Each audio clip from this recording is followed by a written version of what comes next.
Yeah, take a look at him.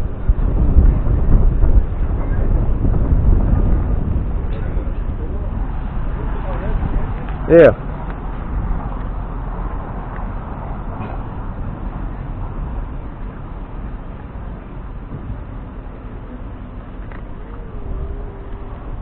You guys ready to ride the train? Mm-hmm. National Press Association.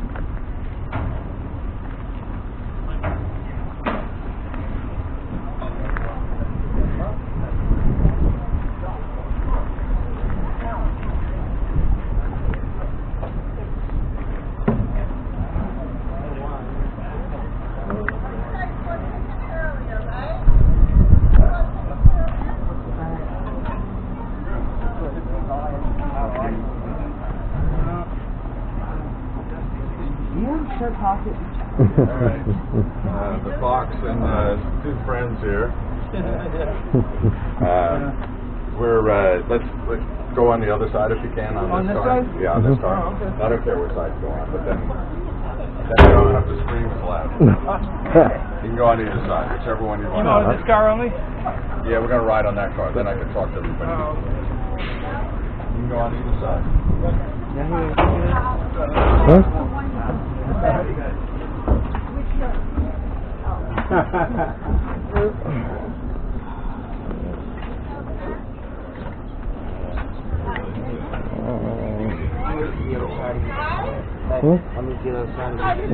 Our side has better views, so.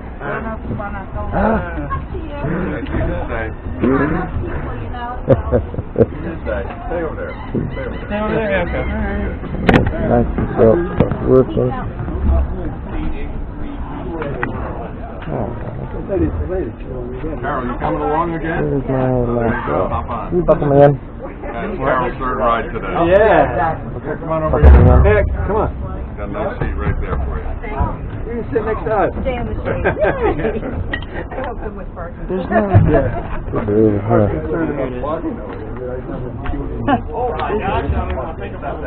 These are the old bus seatbelts. Mm-hmm. Yeah. Yeah, these were, The old school bus seatbelts. yeah, these were crew transports.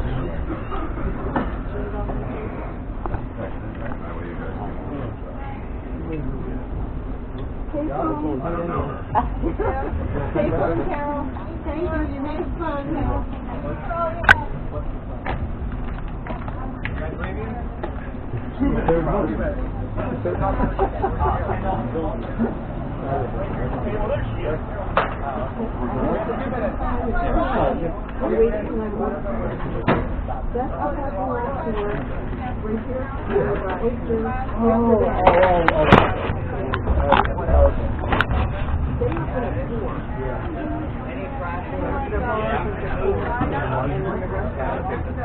What's sad is the Seashore Line's only just built this platform here, and now they don't run here.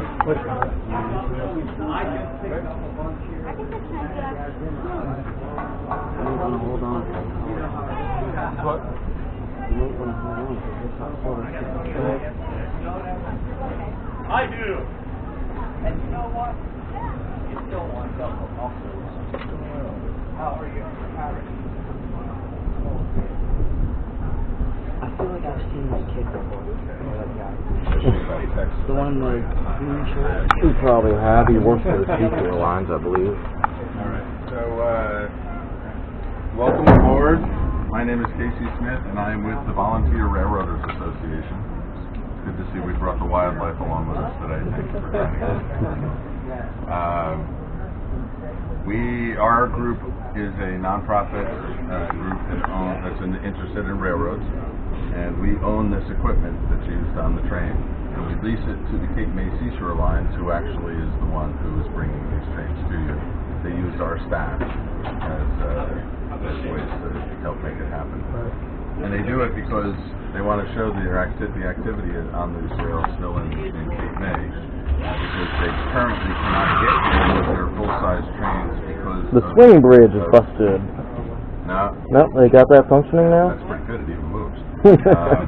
Now, the swing bridge is only a portion of it. Most of it is that there was theft of track materials up around the Woodbine area, and so there was over 20,000 tie plates and spikes that were stolen and scrapped, and so they cannot get a train here right now.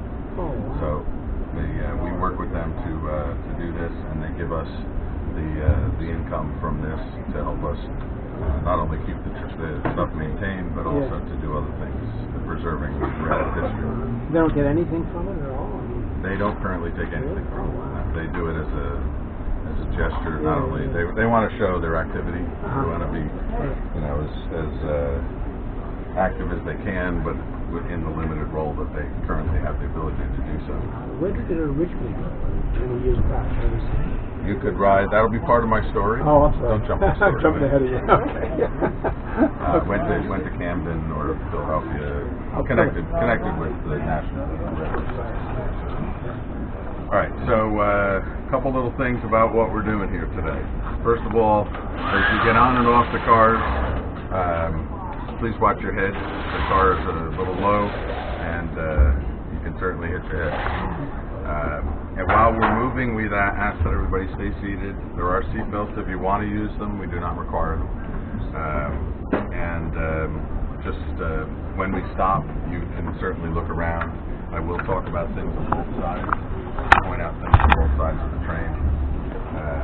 So there we are. The cars that we're riding on are actually cars that were used by the railroads to bring workers out to the sites to work on the train, on the track. So I hope you brought your gloves. Everybody got their gloves. They have work to do.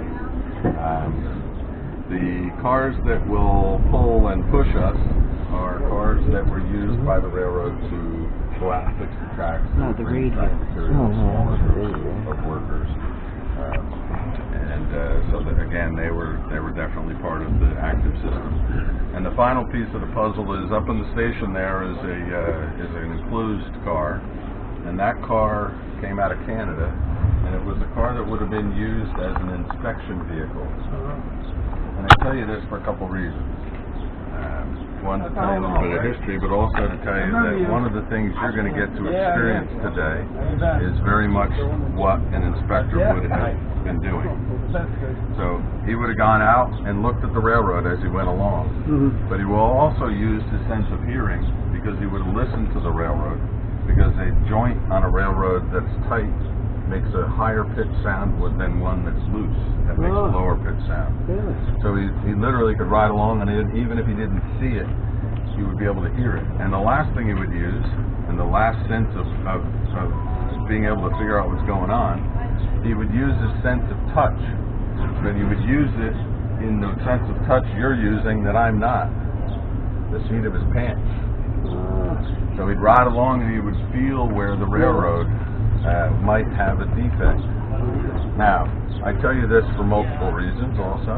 Not only for the little history of it, but also to let you know that these cars have no suspension.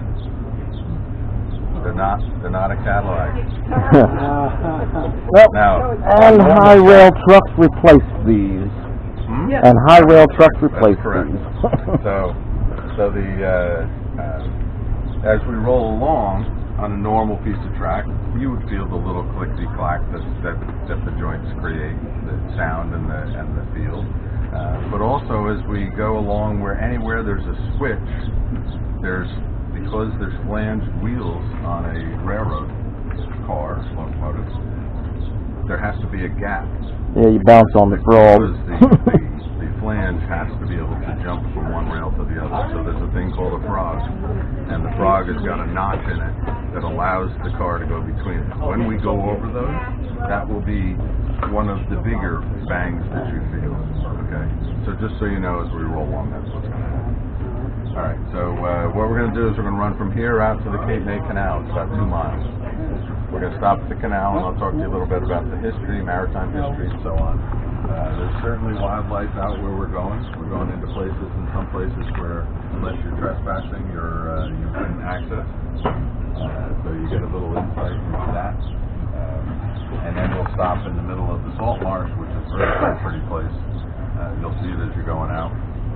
Carol's a birder, so if she sees anything, she'll let you know. But make sure that the fox doesn't get the egret. Okay. All right? Very good. Thank you. Come out there.